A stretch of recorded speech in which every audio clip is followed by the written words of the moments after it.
to have such a large group of people, quite amazing. We want to talk about city management tools, priorities and practices of urban development.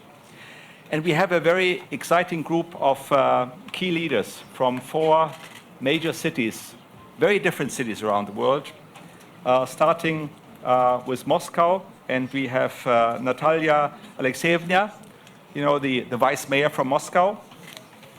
We have then, and in no particular order, Liora Schachtner from Tel Aviv. She's the CIO and the Smart City Director. We have Andreas Tisko. He is the head of the Department of Urban Development and Planning from Vienna. And last but not least, we have Michelle Larue-Chalut from Bordeaux. And she is working on the Metropolitan Mission 2050. So a very ambitious plan. And obviously these are very different cities, and we'll hear in a moment from them and their perspectives. I'm Hans-Paul Birkner. I'm the global chairman of the Boston Consulting Group, and we have been working around the world with many cities on their urban development. It's so interesting to see that competition has moved away to some extent from the countries and become competition for the most livable and workable city. And so many cities are competing. So Moscow is competing with London, with New York, with Beijing, with Singapore. Of course, also Vienna is competing, and Tel Aviv and Bordeaux too. And I think it's very interesting to see how these cities are able to attract and to retain the top talent, because ultimately it is about people. Even though, of course, today we talk a lot about machines and robots and automation, ultimately people make the difference. And I would like to kick off our discussion by talking about a concept that we have developed over the past years about a resident-centric city. In business, we all talk about customer centricity. Cities need to think in terms of resident centricity. And how do you achieve that? And what are the phases, the stages that you're going through? And what we found, hopefully we are jumping to the next, I'm not quite sure. Oh yes, there we are. So the key really is to think in terms of the Maslow pyramid. I'm not sure whether you are familiar from psychology, the needs pyramid from Maslow, where you talk about basic needs and then ultimately go to self-realization. And similarly, in the cities, what we find is that we have 4 stages that cities go through. And of course, it starts with basic infrastructure, basic services that really enable the people to have an okay living. And then in the next stage, it's about providing comfortable urban environment, but also really good services. In the third stage, it's about enabling citizens to have a productive time, social peace, and also a good ecology. And then ultimately, following the Maslow pyramid about self-realization, it is for the citizen to actively participate in the life of the community and to be proud of the city. And I think, we have seen many cities going through these phases of development. Some are still not even at the basic stage. I mean, if I think of cities like Lagos or parts of Cairo or some other emerging market cities, even the basics are not delivered.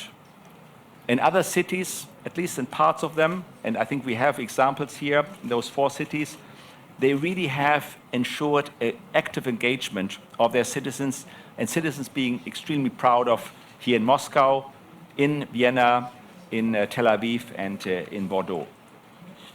And I think one of the key elements is not just to think in terms of, let me just try to go a bit further. Can you move the slides? I find it difficult. Which way? No? Can somebody? shift to one more slide? And one more. One more, please. Yep, exactly. So it is not just about objective criteria. I think on the one hand there are, and this is the vertical, the quality and accessibility of city services, could be either low or high. But I think a lot has to do with the perception.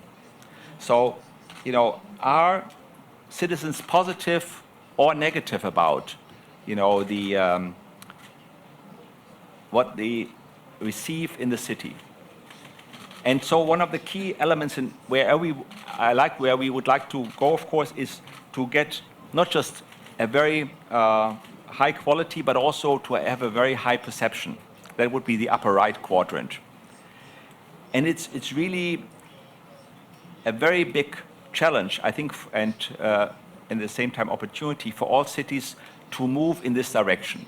Now, what we have depicted here on the small dots you see on those 4 quadrants are the districts of one city that has really achieved to have this clear feeling of inclusion in half of all the districts, which of course is a major achievement. So this just as a basis for our discussion, I would like to kick off the discussion and really think in terms of 3 major topics. One is how to get really this not only objective high quality of service, but also how to get the participation of the citizens and a positive response. Secondly, we will then talk about how to create, the sense, not just in one part, but really all the different parts of a city, because we cannot just think in a city as one entity, but it's an entity of many districts or sub-cities. We have a lot in Moscow, but we also have a lot in Vienna, in Tel Aviv, and in Bordeaux. And then thirdly, I think we need to talk about how to use digitalization. Everybody talks about smart city, but what does it really mean in terms of the cities that we have here? So let me ask Natalia, you first, to talk about how you, in such a short period of time, in 8 years, you really moved Moscow to a new level, and really how you ensure that progress was so fast, and also how you really moved the engagement and the perception of the residents of Moscow in such a short period of time.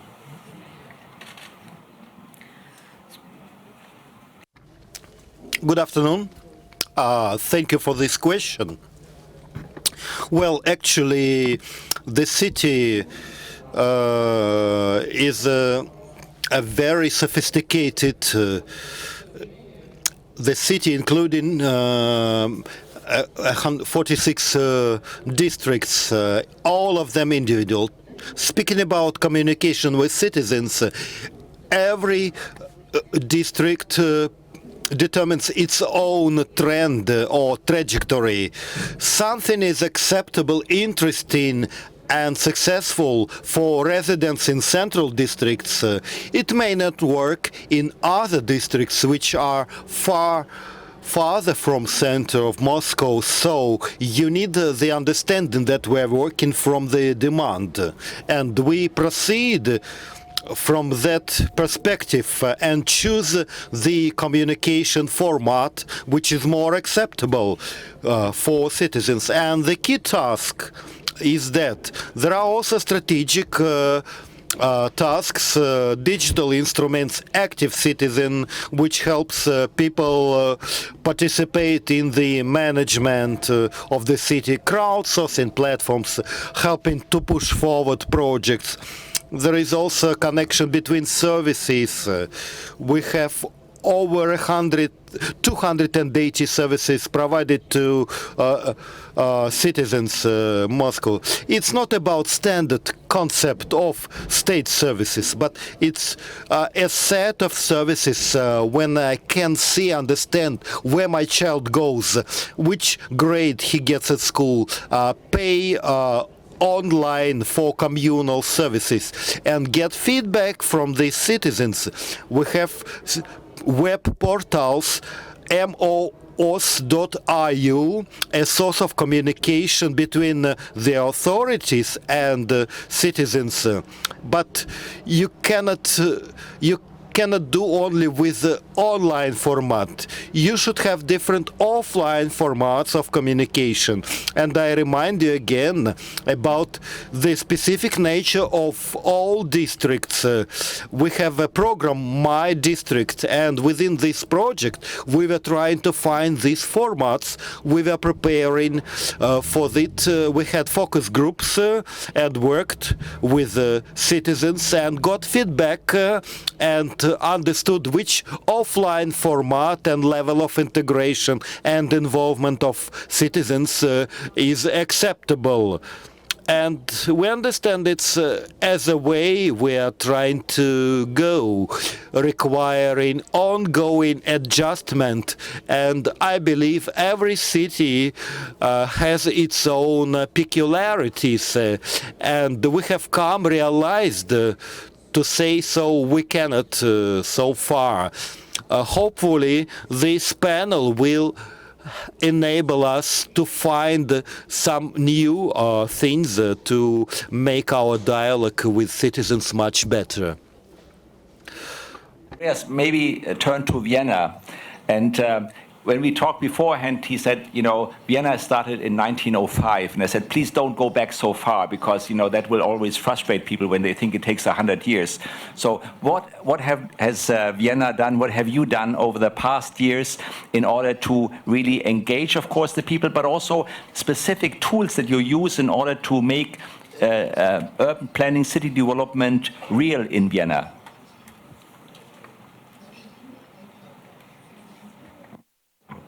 Okay, you need not fear, I won't go back to 1905. I go back to 1970s.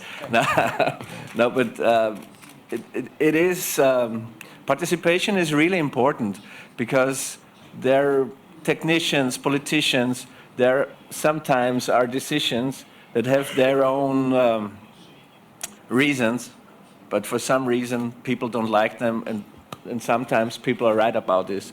The whole participation thing in Vienna started in the 70s, where a really nice, cozy little quarter close to the city center with small houses and nice buildings, but deteriorated, was being torn down to make way for new housing.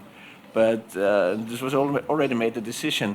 But then people from city planning went there and made like the first citizens' initiative to change that.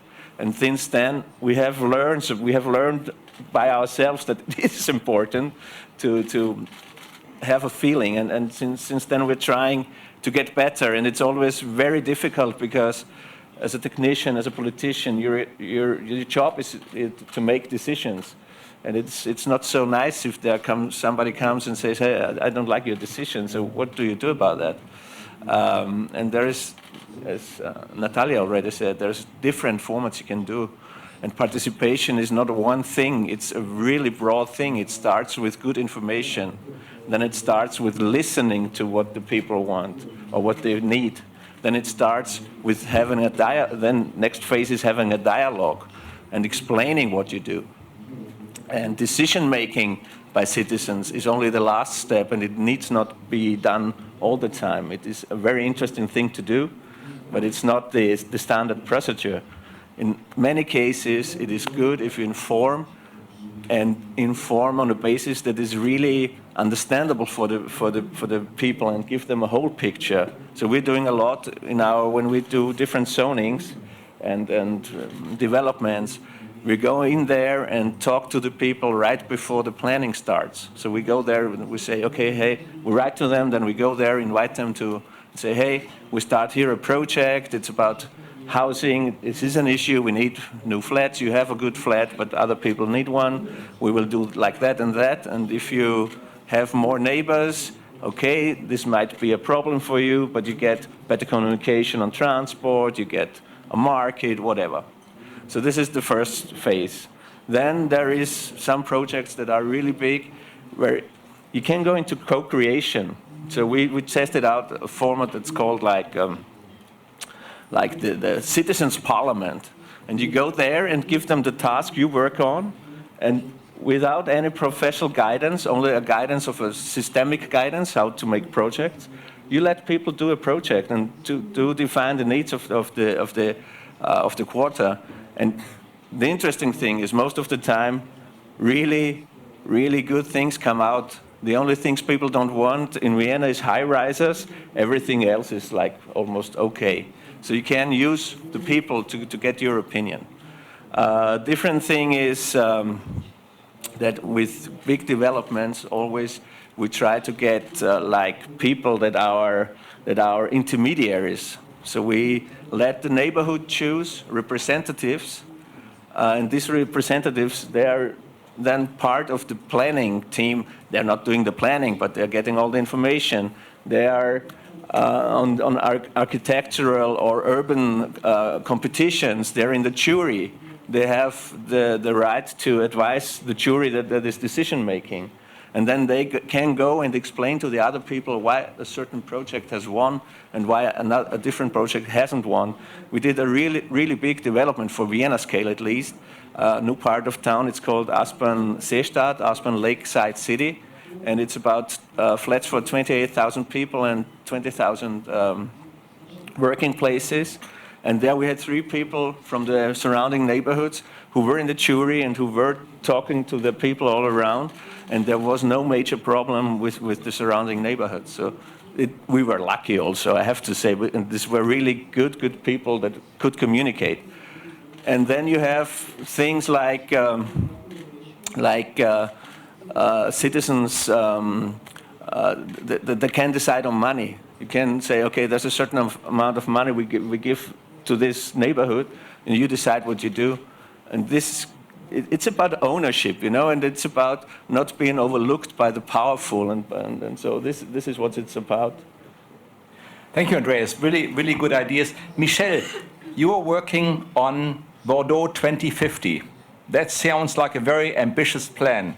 How do you make this work? How do you help the citizens of Bordeaux to engage and really pick up their ideas and together develop the city or the metropolis of a million in Bordeaux? And given that you are in competition, of course, with Paris and so forth, I'm sure you are in a particular position to make it work.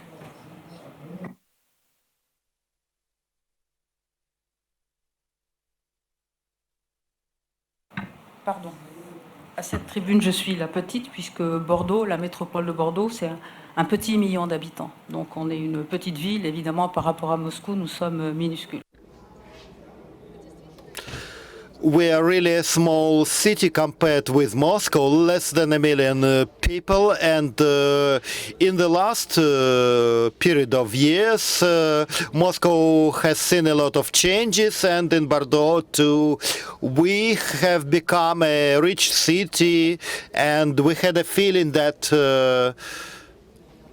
it is necessary to undertake something because people of wealthy class wanted to leave the city center and settle outside, and we were told we don't have to create a new urban project, but we start with the improvement of living conditions in Bordeaux, and he had a certain political vision how to change the city, and in this connection, regardless of, so to say, federal administration and national government of France, we had a decision on the site, local decision to initiate a new project, and we developed new scenarios for development of new Bordeaux of the future, making life better in 10, 20 and 50 years time. When we are speaking about the citizens, ordinary residents of the city, we proceeded from the principle that you should take into account all stakeholders, residents, academic community, business community, all serious groups of participants that were involved. And we were very quick to observe. We realized that lots of people were very pessimistic because they thought tomorrow is going to be worse. And we started to conduct public polls and debates involving local people in our projects, in their development, and very soon representatives of the university community started questioning us about development of our projects, and we began to create special workshops, seminars. We started studying different projects, and we prepared 4 different scenarios. And these scenarios was the base for our politicians. And finally, we managed to initiate this process, and finally we have come up with a totally different city model. Mais on a We have conducted a number of meetings of our local councils. We began to look differently at all these issues. Leora, last Tel Aviv. Of course, we all think of vibrancy, the tech sector, but I'm sure you're wrestling with many challenges in Tel Aviv. Oh yeah. Oh, you need the. Just 1 second.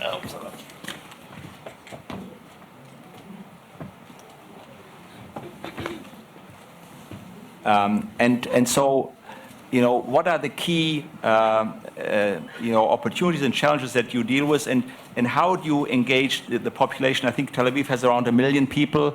There's again a significant portion of the Israeli population. So how did you go about this, making sure that you got people together? First of all, can you put on my presentation? Yeah, it's on. It's on. Okay. First of all, I'm very glad to see your Maslow, your Maslow pyramid, because we have built one ourselves, and it is very much alike to what you have shown. And I will demonstrate how we did it in Tel Aviv, how we built it, the Maslow pyramid of services. So the first level that you specified, and us as well as the base, is giving e-services for the residents. And we have done that for the past, I think, 5 years. And we have by now finalized 80 to 90% of all the city services. They are all digitalized. But for us, it's not just about taking a service and moving it to the digital arena. It has to have something more than that. It has to have an extra mile in the service. And for instance, if we are talking about parking permit, then we proactively send SMS to people that their parking permit is about to expire with a link. They go into the website from the link, fill the details, and after 3 days, someone will knock on their door and hand them their new permit. So in the perspective of service, that's what is important for us. So if we'll take different services, reporting hazard, 30% is by our app. Kindergarten registration, 88% digitalized. School registration, this year, of course, all the numbers, 92% digitalized. And we have something which is very unique. I will elaborate in a second. It's a residence club, the Residence Club of Tel Aviv. To register for that is digitally as well. 80% of the registration is digitally. And we really did a revolution around construction just to get your building rights. Can you build another floor or something like that? It is totally digitalized. Take all the building archive, totally digitalized. To get a new parking request, totally digitalized for the past 2 years, and so on and so on. But that just the basic stage of smart city. The next one, the next level for us, is really trying to do more than that. Trying to invent new services and transform the municipality to something which is something else. And in order to do that, we understood that you have to give a personalized service. Treat each one upon his characteristic. So in order to do that, we need just a little bit of information about each one of the residents. Their age, are they married, do they have children, where they are living, and interests and hobbies. And having that kind of information, we are able to be proactive and give personalized information. So what we did, is created the Residents Club of Tel Aviv. We call it Digital, and Tel Aviv. So being a member of Digital, you get proactively personal information. We are doing a lot of events, free events in the city that we organize for the residents, and of course give you the e-services at the right moment to the right person. So if I'll try to demonstrate in a second what is personal information, first of all, let's say that a water pipe has broken in your street. Then we proactively send you an SMS saying, hey, the water pipe has broken, we know, we are fixing, and it's okay. But that's traditional line of business of the municipality, and we want to do more than that. So let's say that we have an activity for children today at the near community center. Then we'll send the mothers or the fathers of the small children invitation to come to the store reading that takes place today at the community center. So if you look at it from the residents' perspective, then the municipality is not only collecting taxes and money from them, but they are bringing value and enriching their lives. So that's one example. Another one is we did a last-minute offering. We took all the theaters in the city. If one of the shows is not full, then we collect the tickets and we proactively offer it for the residents that specify that they like culture with the best discount in town. It must be the best discount in town. That's one thing, proactive information. Then the second is we are doing a lot of fun activities for the residents, free of charge. For instance, this is yoga that takes place every Friday, just on the rooftop of the municipality, inside the municipality building. On Tuesday, we have dancing for the elderly. On Thursday, we have playground for children, right in the entrance of the municipality. We are trying to transform the municipality into a big community center. Having apps just to rent beach facilities, but members of Digital get it with a very big discount because we are trying to help reduce the cost of living. In Tel Aviv, the cost of living is very high, so we are trying to help in that aspect as well. You would ask, is the Residents Club successful? So by now, after 5 years, we have 70% of the city mature population engaged with Digital. 70%, we are able to talk directly to 70% of the population. And I can tell you that we get excellent feedback. And the most advanced thing that we did is understand that we have 70% of the city population characterized. So we can create sub-communities. And the most important sub-community that we have is the parents to very small children.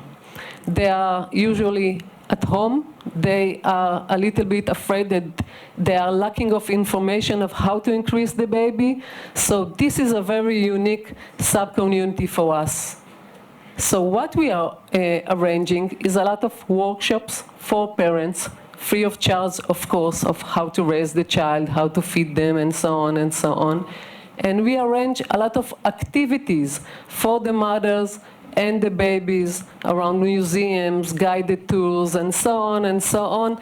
About 600 different activities we had last month, free of charge, all over the city for the residents of Tel Aviv. So that for us is the second level. And I'm trying to get to the third one. Fiora, may I suggest that when we talk about digitization, we talk about the third and fourth one, you know? Yeah. So just that is the last one. Okay, good. The last one is to engage the residents, make them a partner in running the municipality, as we heard from Vienna. And we are doing a lot of public participation events. Of course, you talked about inclusion, then we are doing virtual events and physical one, because we understand that not all the people can use virtual tools, and of course, making them a partner in really reporting hazard, being a partner, and so on. And the motto of all our services is that in every important moment of the resident life, the municipality is with him and for him. Thank you very much. It is quite obvious that you are the CIO and director of Smart City. But I think it's a very good approach to show how you really engage with the citizens on a large scale. I would like now to move to a second topic. I mean, when we talk about city, we always think, you know, this is one entity, but actually what it is many different entities. And Natalia, you mentioned earlier that you have 146 districts in Moscow. So how did you and how do you go about really addressing, you know, 146 districts in probably also in a very differentiated way as you move forward, because not every district is the same, has different needs. And how do you make sure that, you know, you really move, you know, ultimately all to the level of, if it's stage 4 of the pyramid?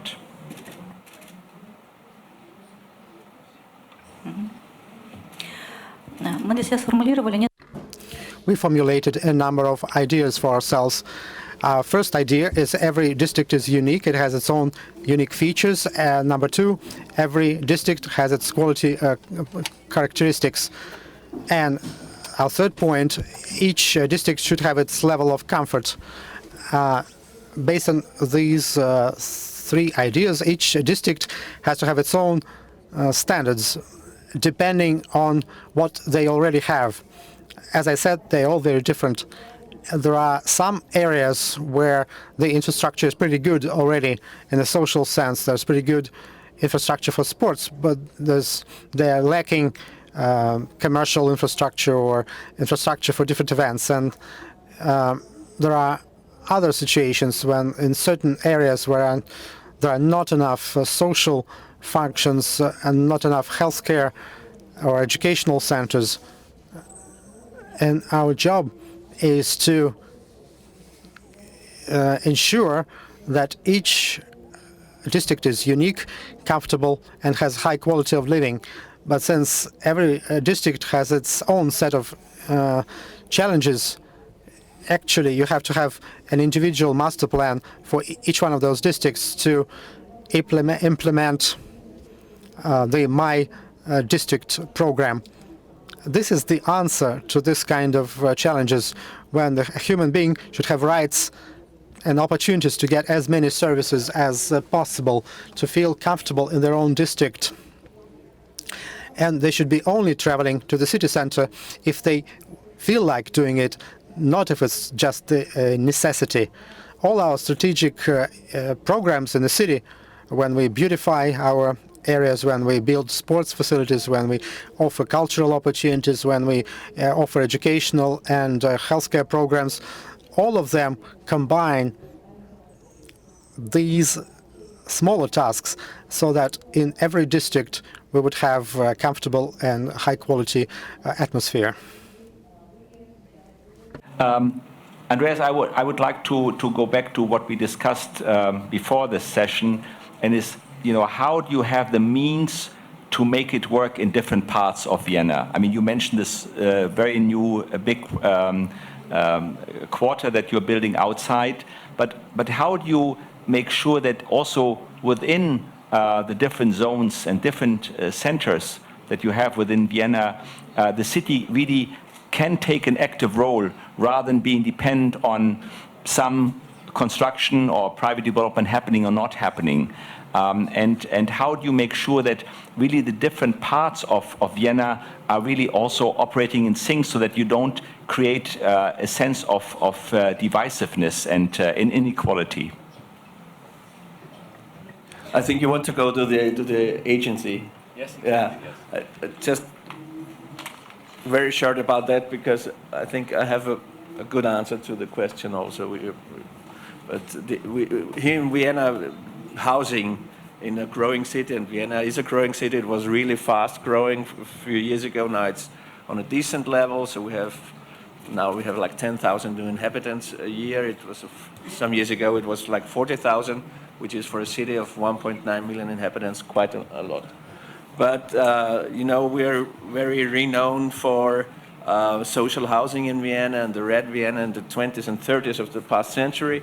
So this is always has been a big issue, and it's like in the DNA of Vienna. And what Hans Paul is referring at, that in the 80s we have founded an agency, a city-owned agency, but it's a free actor that buy land. So the city holds a lot of land and has given a lot, donated a certain amount of money, and they invest and buy land and they resell it.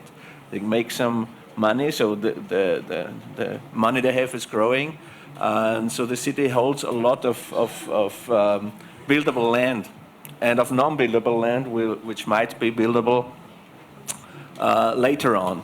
But the question we're talking about right now is how do you get that? And one thing I think it's about mobility. It's about transportation. You have to have good transportation everywhere. And I think Vienna, I made days here, so we're world champions in public transport. We have really a very dense net of metro lines, tram lines, autobuses. Our annual pass holder card costs 365 euros. This is €1 a day. You can use everything. I think €1 is 70 rubles. Is it possible? I don't know. Yeah. So for 70 rubles, you can use all metro lines, all tram lines, everything.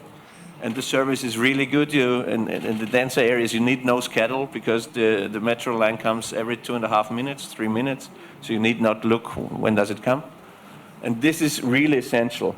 And we will talk about digitalization, but the city is not the same everywhere. It's heterogeneous, because there was the core center, that was more like the imperial center in Vienna and Moscow also. Then there you have suburbs that become parts of the city. We like to talk about polycentric cities, which we think is very good, because this is people can have centered livings. This is good for social equality. It's sustainable. It's ecological, because they don't have to make far car drives to do their living. So we're just keen on that, and we want to preserve that.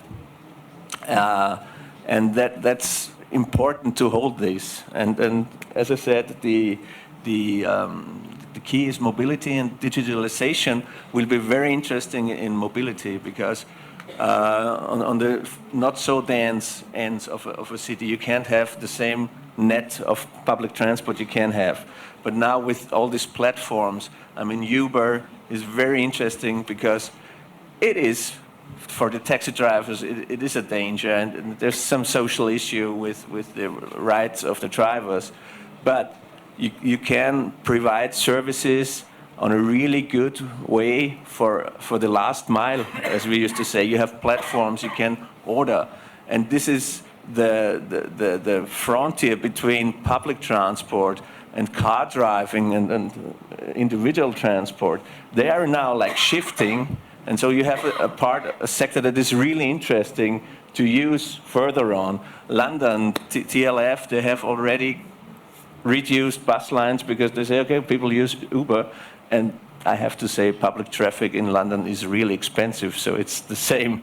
It's not like so in Vienna. But there are really some really interesting opportunities, I think.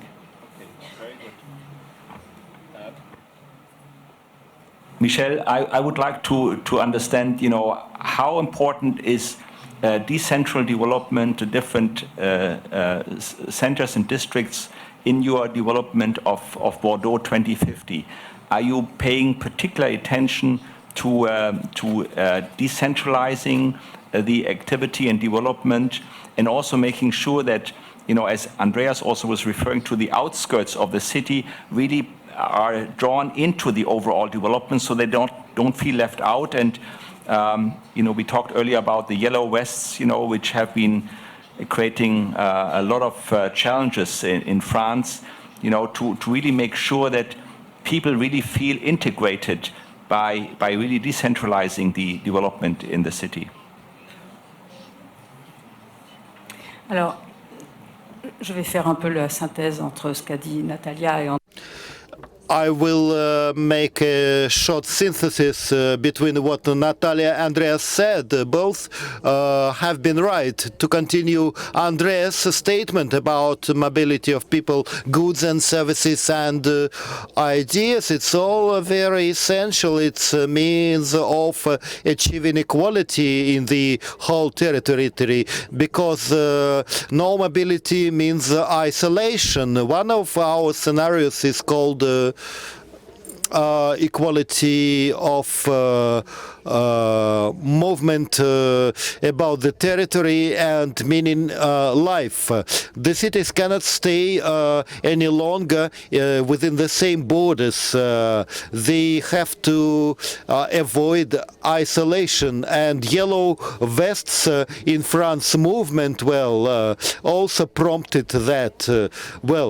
This new development should go beyond the limits and go beyond the limits of responsibility of municipal authorities. That's what we are doing in Bordeaux when we are doing some realty projects, real estate projects. We do it like this. For instance, a certain developer wins a project, he is obliged to implement a smaller project outside Bordeaux in the outskirts. And as Natalia said, it's important to develop social economic policy and mobility, making all districts good for living. Even though all districts are unique, sometimes they don't know it well. It makes sense to pay attention to the city center, making this city center very attractive for everyone. And we want to work with the residents together at small-sized projects, for instance, unused buildings that can become points of attraction, making these buildings telling different interesting stories, thus attracting more and more people. And these buildings can be located not only in the city center. It's better to transform an old building rather than pull it down. And this history and transformation will make these buildings, old buildings, more interesting for the citizens. Even though, of course, you have emphasized, the e-services and really engaging the population in Tel Aviv through the digital platforms, are there areas that you feel are left out or who are not that well connected? Or how do you ensure that all the different parts of Tel Aviv are really participating in your platforms and in your efforts to engage and provide services?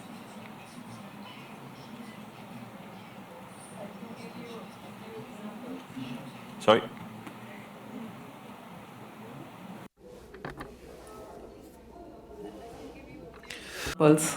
For instance, in the south part of the city, we have people that have more financial problems.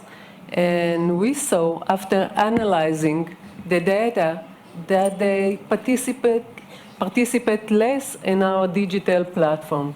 So what we did is do extra thing in order to extract them to use the platform. For instance, those are very poor population. They do not have money for luxury. So we organize in every theater premiere that we have in the city, seats in the first row specially for them. And we ask them to come to register to the platform and get the extra service that other areas which are more reached in the city do not get. Everything new that we are trying to issue, we issue first there in order to encourage them. I can speak about another example of inequality. We do not have district in the city of Tel Aviv. It is managed centrally, but we have areas that have different challenges. For instance, in one of them, we have a lot of immigrants coming from Africa and so on.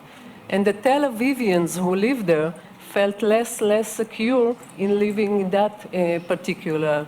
And the immigrants had problem earning money, having jobs, and so on.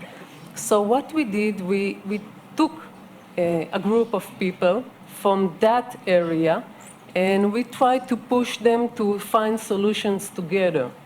And we asked them what can be done in the area and what project can be issued in order to tackle the challenges.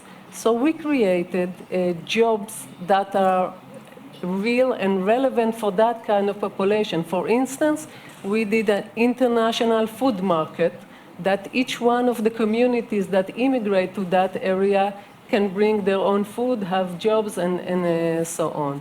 We took the young people and have a special course in order to teach them technology and so on and bring them into the more jobs and advanced life in the city. And for our residents, to get them more secure, we had solutions for that. So we use the local people to help themselves solve their own problems, with the help of the municipality, of course, but try to inject innovation into that process. And we build an incubator that specializes in immigration areas that we still keep there in order to bring more and more solutions. Great, thank you very much. I must say, actually, I do learn a lot already, just by, the different experiences and examples that you all share, all four of you. I would like to get to the last topic, that is smart city and digitalization. Of course, we already heard a lot from Liora, and I'm sure you make us all blush, for what you have already achieved. But Natalie, I'm sure you also do a lot with smart city. Do you see this as a key opportunity to really bring more and better services? And how do you find, the acceptance by the citizens in Moscow?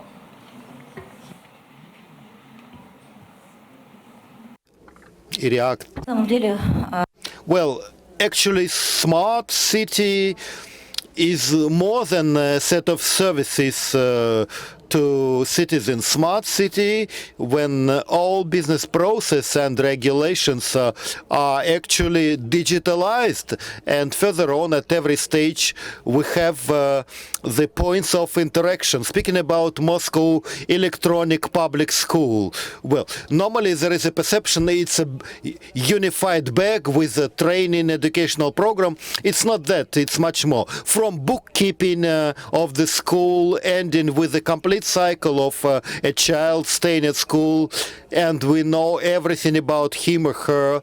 He or she has electronic diary, all marks, the food he eats every day. Many families use these services for their kids, but to provide these services, you have to build and develop these services. They must be organized in terms of demand and popularity with services. We have 280 services for citizens, well, in electronic format. And all these services are organized in accordance with demand. And if we move along this way, using this principle, it's very relevant. And when we go further into regulation and become bureaucratic, do something at a high level of quality, the way we see it, I think it's gonna lead us to stagnation of a smart city. And here the question, as you were right to say, integration of residents. First we provide a service, then the question how he or she will react to this service, whether it's high quality service or not. And we have certain services for evaluation of such services. To understand the scope and coverage, we have a web portal and we have 8 million accounts, so most of the citizens are already integrated. They are part of this smart city, and hence we move forward. Well, it is promoted in all spheres like development, even the story about management of own city. And we have also smart house, smart home, when people may vote electronically, when we have some resolutions in the city. Sometimes you have meetings offline of the residents of this district or not. Now you can do it online. And of course all these things should be popular and have demand. And it's not homogeneous, I believe. Somewhere it is very popular to have smart city in a pure sense. In other districts it's more about cultural functions for this district. Another area where we are working, assessment of our work, not only in online mode, but the assessment of our work offline, when people may automatically respond, react about quality of new pavement or roads. Colleagues who are present here are active users of this portal, web portal, active citizen, because they can post photographs and leave remarks about such things that the authorities do. And then we are continuously evaluating services and put them in accordance with popularity and range them. Well, it's online information flows, and offline we are looking for balance, but balance is a temporary thing.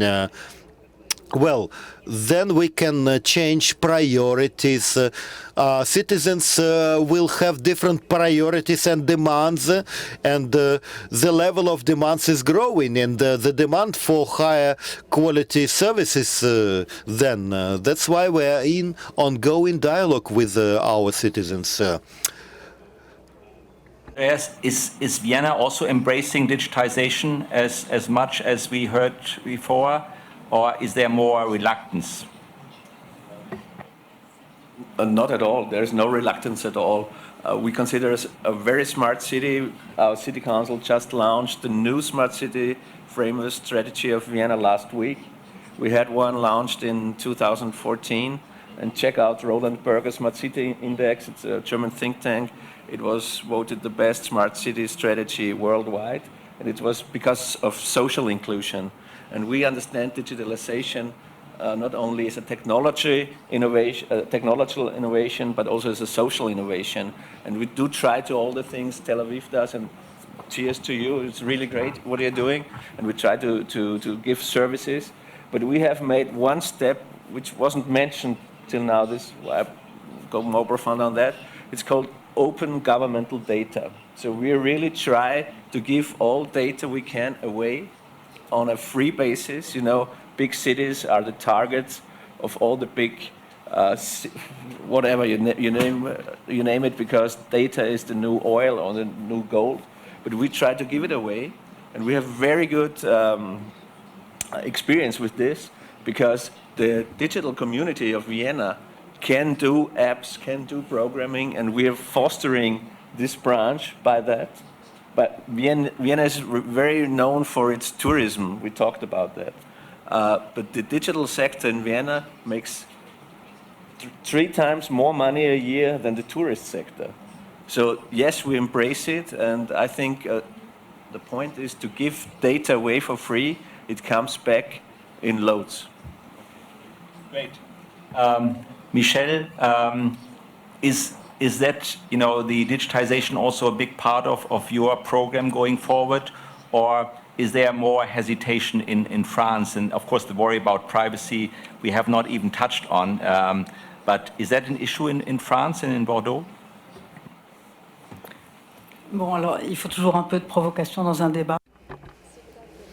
Well, you always need some provocation. I don't like the term smart city. I believe it does not mean anything. Smart city or clever city, it's an instrument, I believe.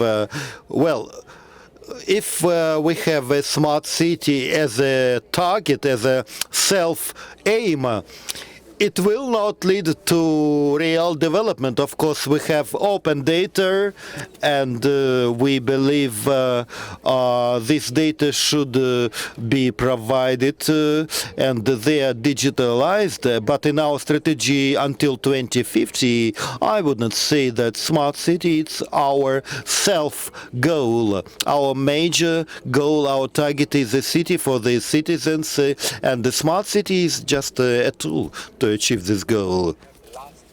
Of course, you already have impressed us so much with your use of digital instruments. So 1 minute to really give us all, the last push to say, this is really the key to build a great city. Maybe not a smart city, as Michel has warned, but a great city.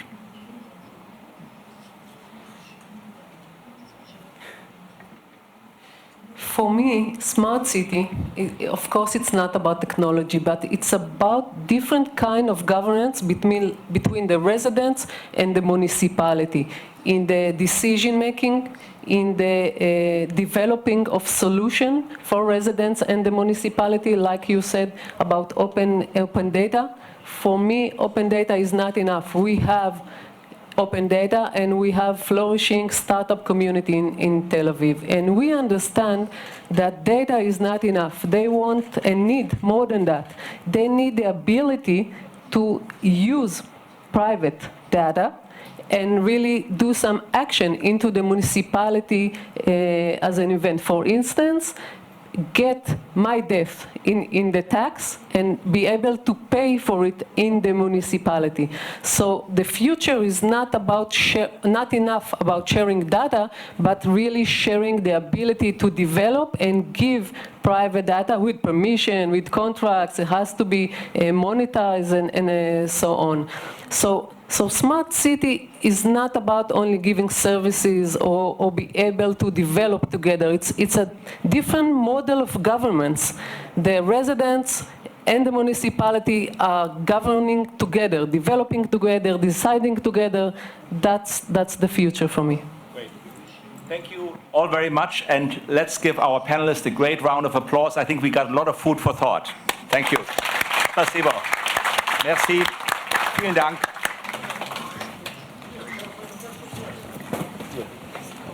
Spasibo.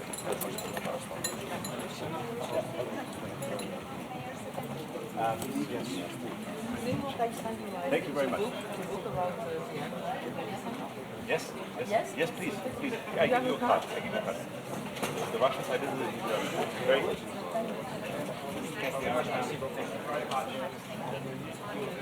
Yeah.